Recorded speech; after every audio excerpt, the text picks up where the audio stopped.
Strike की गई है। ये बड़ी खबर इस वक्त आ रही है, इजराइल की वायुसेना ने ये स्ट्राइक की है।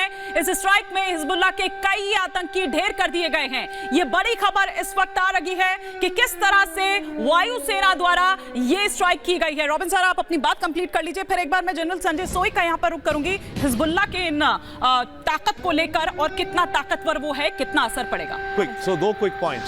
जो कहा जा रहा है कि अमेरिका शायद $60 बिलियन मदद देगा इजराइल को इमीडिएटली, उसमें एक कावियात है। अगर पहली बात तो यूएस की कांग्रेस में इस समय स्पीकर नहीं है, वहां स्पीकर की इलेक्शन बार बार हो रही है और एक मेजॉरिटी नहीं आ रही है, तो एक तो वो लेजिस्लेटिव दांव पेच फंसा हुआ है। उसके बाद कितना नंबर अप्रूव होता है। पर एक चीज ध्यान रखिए, इजराइल का एनुअल डिफेंस का बजट $25 बिलियन करीब है और करीब $4 बिलियन हर साल अमेरिका ऑलरेडी उसे देता है। यानी कि इजराइल का डिफेंस बजट एक साल का $30 बिलियन है। अब इधर इस जंग जो मात्र 10 दिन हुए हैं, इसके बाद अमेरिका कह रहा है मैं $60 बिलियन दूंगा, यानी इजराइल के डिफेंस बजट सालाना का दुगना अमाउंट इमीडिएट चाहिए इजराइल को।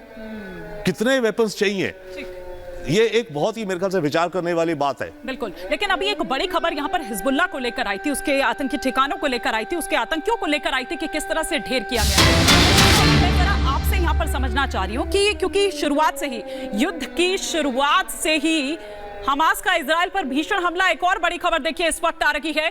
यरूशलेम के आसपास के इलाके में बताया जा रहा है कि यह बमबारी हो रही है। आतंकियों ने मध्य इजराइल पर दागे हैं कई रॉकेट्स।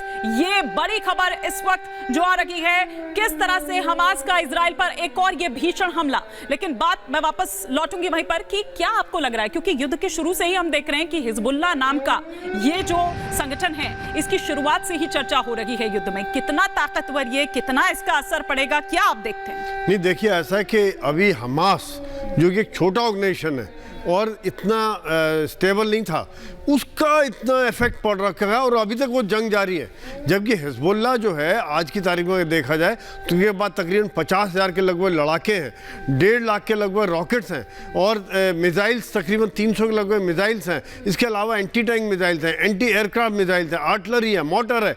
और सबसे बड़ी बात यह है कि उनके पीछे से उनकी सप्लाई लाइन खुली रहेगी, उनको घेरना बड़ा मुश्किल है। 2006 में जब बेका वैली की लड़ाई हुई थी, जब 2 इजरायली सोल्जर्स को ले गए थे, उस समय में तकरीबन लड़ाई का कुछ ज़्यादा फैसला नहीं हुआ था। इजराइल ने भी काफ़ी लोग खोए थे और इन्होंने हिजबुल्लाह ने भी खोए थे काफ़ी। लेकिन ये अगर थ्रेट खुलता है, आप देखिए अब समय जो लड़ाई चल रही है वो छुटपुट लड़ाई है मेरे हिसाब से। जिस हिसाब से उनके पास ताकत है, जिस हिसाब से इजराइल रिस्पॉन्ड करना चाहिए, अगर कुछ रॉकेट आ रहे हैं तो इजराइल भी बहुत भयंकर रिस्पॉन्ड नहीं कर रहा है जिस प्रकार का रिस्पॉन्स वो गाजा में कर रहा है, क्योंकि वो नहीं चाह रहा है कि डबल फ्रंट, सेकंड फ्रंट खोल दिया जाए। दूसरी बात है कि हिजबुल्लाह क्या सोच रहा है, क्या वो पहले वेट कर रहा है कि इजराइल पूरी तरह से हमास में फंस जाए, उसके बाद वो कुछ करे, उसके बाद हमला करे। तो ये चीज़ें बड़ी इस समय बड़ी कॉम्प्लेक्स है। हिजबुल्लाह में ताकत बहुत है, बहुत बड़ा खतरा हो सकता है इजराइल के लिए। हिमानी जी, जनरल सिन्हा कुछ रिएक्ट करना चाह रहे हैं, लेकिन सर मैं आ रही हूँ जरा किबुत्स में अभी क्या हालात बने हुए हैं। हमारे सहयोगी एक रिपोर्ट हम तक भेजी है, जरा एक बार उनका हम रुख करते हैं, फिर उसके बाद मैं आपका रुख करूंगी।